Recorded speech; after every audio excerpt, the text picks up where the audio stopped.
साथियों, दोस्तों, बंधुओं, नमस्कार। आज हम जीवन को एक विशिष्ट तरह से देख रहे हैं कि हम निरंतर अपनी अपनी क्रियाशीलता और गतिशीलता और एक खोज में लगे हुए हैं। ये देखिए, इस नदी के किनार पर एक छोटा सा बगुला, यह भी अपनी खोज कर रहा है और ये दूसरा भी अपनी खोज में मशगूल है। देखिए, सफ़ेद रंग का आपको स्क्रीन पर दिखाई पड़ रहा होगा और एक मुझे खड़े होकर बड़े उत्सुकता से देख रहा है। और उसके आगे भी एक छोटा सा जो बच्चा है वो चल रहा है, दिखाई नहीं दे रहा है, झुरमुटों में गुम हो गया। तो हमारी तरह इनकी बड़ी तलाश नहीं है। इनकी दुनिया और इनकी तलाश सिर्फ इतनी है कि इनकी सुबह से संध्या तक के जीने के लिए इन्हें सिर्फ भोजन मिल जाए, जबकि हम विभिन्न संसाधनों के पीछे भागते हैं जिसका पता नहीं हमारे जीवन में कितना मोल है या नहीं है। यह तो आप स्वयं ही जानते हैं।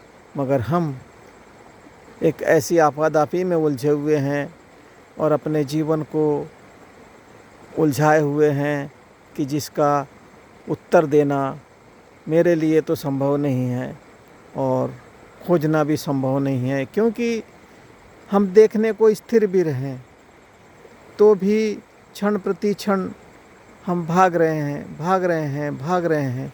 क्यों?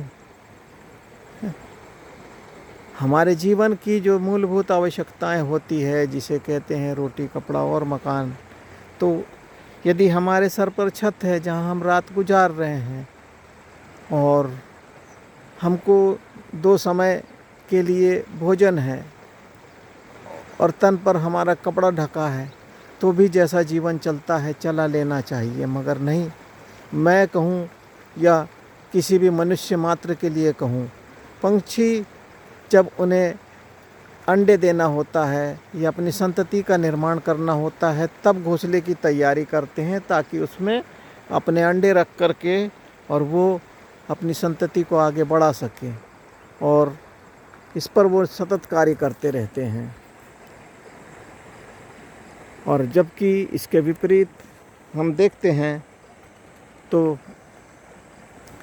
जो हम मनुष्यों की गति है वो बारंबार परिवर्तित होते रहती है। हम यह चाहते हैं कि हमारे पास बहुत सा अकूत धन हो। क्या करेंगे धन का? हाँ, मैं आपको यह बात नहीं बता रहा हूँ कि मैं धन से मतलब एक घृणा करता हूँ, ऐसी बात नहीं। धन हमारी एक मूलभूत आवश्यकता है, मगर हम कितना संचय करना चाहते हैं। धन के विभिन्न स्वरूप है। यदि हम आध्यात्मिकता की ओर देखें तो धन का जो प्रतीक है वो कहते हैं कि माता लक्ष्मी है, और लक्ष्मी जी को एक ही जगह स्थिर नहीं किया है कि रुपया ही लक्ष्मी है। उनने कहा गृह लक्ष्मी, धन लक्ष्मी, आयुर्लक्ष्मी, औषध लक्ष्मी, हर जगह एक एक चीज़ को बिठा दिया है। बोले ये सभी लक्ष्मी का प्रतीक है। अर्थात जहाँ से भी हमारा विनिमय होता है, जिस भी चीज़ को हम क्रय विक्रय कर सकते हैं, देन लेन, व्यापार व्यवहार में उपयोग लाते हैं, वे सारी वस्तुएं धन हैं। चाहे मिट्टी हो, चाहे सोना हो, चाहे लकड़ी हो, ये कोई हमारी सेवाएं हो। हाँ, आज तो विद्या भी एक विनिमय की वस्तु बन गई है, क्योंकि हम बड़े बड़े कोचिंग सेंटर्स देखते हैं तो ये क्या है? विनिमय के माध्यम ही ना एक व्यक्ति हमें विद्या देता है, चाहे हमें उसके बल पर कुछ सर्जन हो या नहीं हो, कुछ अर्जन हो या नहीं हो, मगर हम उस धन को पाने के लिए भागते हैं। कहीं किसी का कोई माप नहीं है।